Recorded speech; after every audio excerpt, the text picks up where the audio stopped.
Damai sejahtera Allah yang melampaui segala akal, itulah yang memelihara hati dan pikiran saudara-saudara di dalam Kristus Yesus Tuhan kita. Amin. Saudara-saudara jemaat yang dikasihi oleh Tuhan kita Yesus Kristus, marilah kita mendengarkan firman Tuhan yang menjadi renungan pada pagi hari ini, tertulis dalam Kisah Para Rasul pasal 18 ayat 9. Demikian firman Tuhan. Pada suatu malam berfirmanlah Tuhan kepada Paulus di dalam suatu penglihatan, "Jangan takut, teruslah memberitakan firman dan jangan diam." Dalam bahasa Batak, alai borong ini diidasi Paulus di bagasan tordi nama Tuhani, nama do pribana, unang maho mabiar, hatahom ma, unang maho mauhom. Saudara-saudara, ketakutan adalah salah satu bentuk tekanan yang kuat di dalam pikiran dan jiwa orang percaya untuk menghambat dan menghalangi seseorang untuk menyatakan kebenaran firman Tuhan.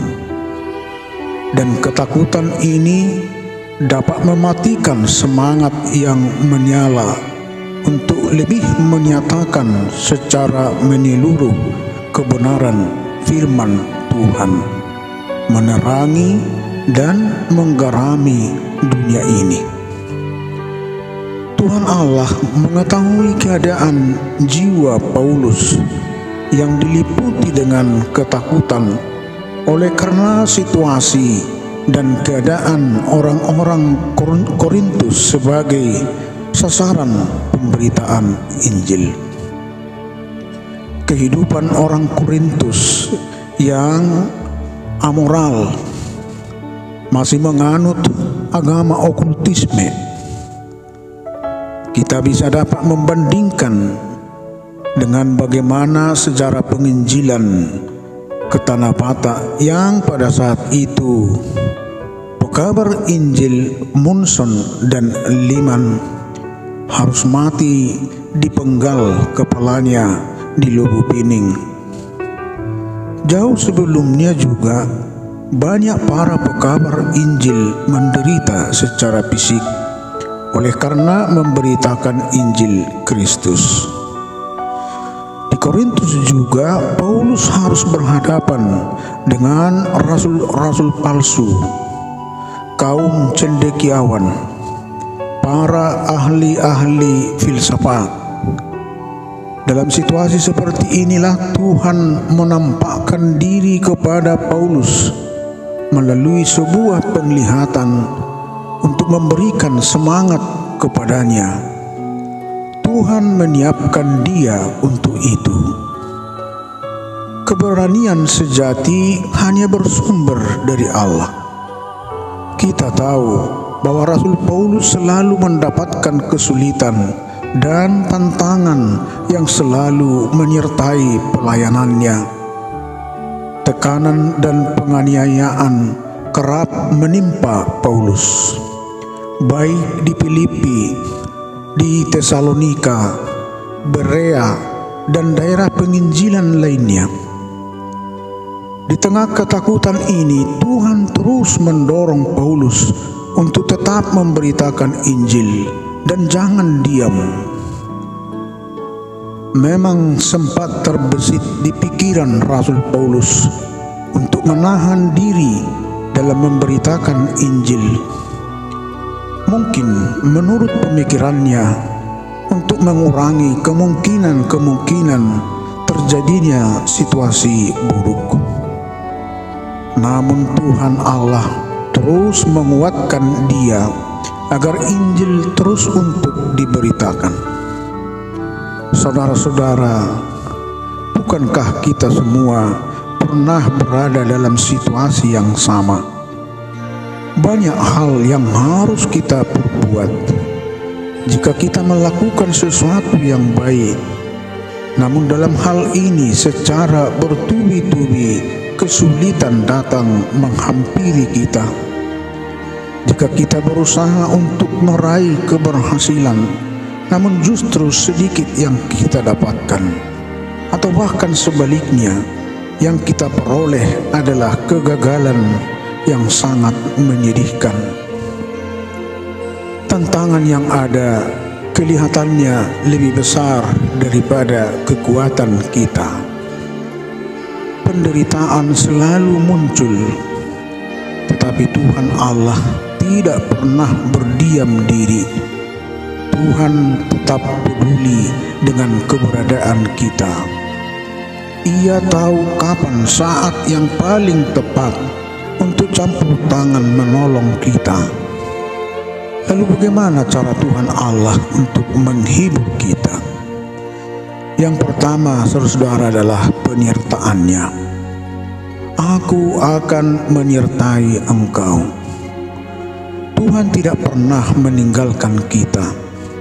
Kedatangan Kristus ke dunia ini membuktikan bahwa Dia beserta dengan kita. Kisah Rasul pasal 1 ayat 8. Tetapi kamu akan menerima kuasa kalau Roh Kudus turun ke atas kamu, dan kamu akan menjadi saksiku di Yerusalem dan di seluruh Yudea dan Samaria dan sampai ke ujung bumi. Kedua adalah pemeliharaannya. Tidak ada seorang pun yang akan menjamah dan menganiaya engkau. Tuhan tidak berjanji untuk menyediakan kesulitan dalam hidup kita, namun Tuhan berjanji untuk memberikan perlindungan kepada kita. Ia juga mengaruniakan kekuatan dan penghiburan untuk menjalani setiap kesulitan. Ketiga adalah pemilihannya. Tuhan memiliki rencana agar semakin banyak orang-orang percaya. Tuhan memakai kita untuk tugas memperdengarkan Injil keselamatan, sehingga rencana kekal Allah bagi mereka yang belum menerima dapat direalisasikan. Kita harus bersabar demi orang-orang pilihan. Tetaplah senantiasa kuat dan berbuat agar menuai pada waktunya. Amin. Kita berdoa.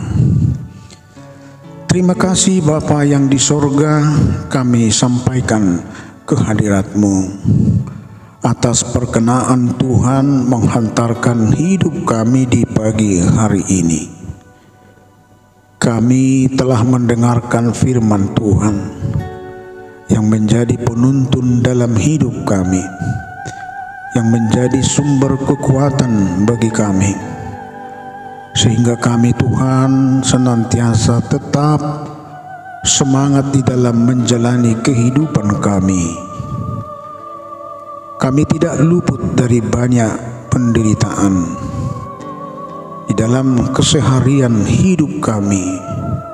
Tuhan akan memberikan kekuatan, memberikan hikmat, dan Tuhan juga akan selalu menyertai kehidupan kami.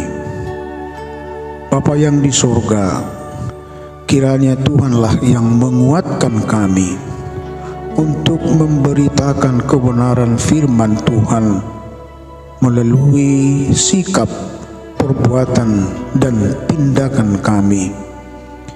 Kiranya di dalam memberitakan Injil keselamatan, kami memperoleh kekuatan bimbingan Roh Tuhan, sehingga kami dimampukan untuk bertahan dan setia mengikut Tuhan, dan kami tetap menyuarakan kebenaran firman Tuhan.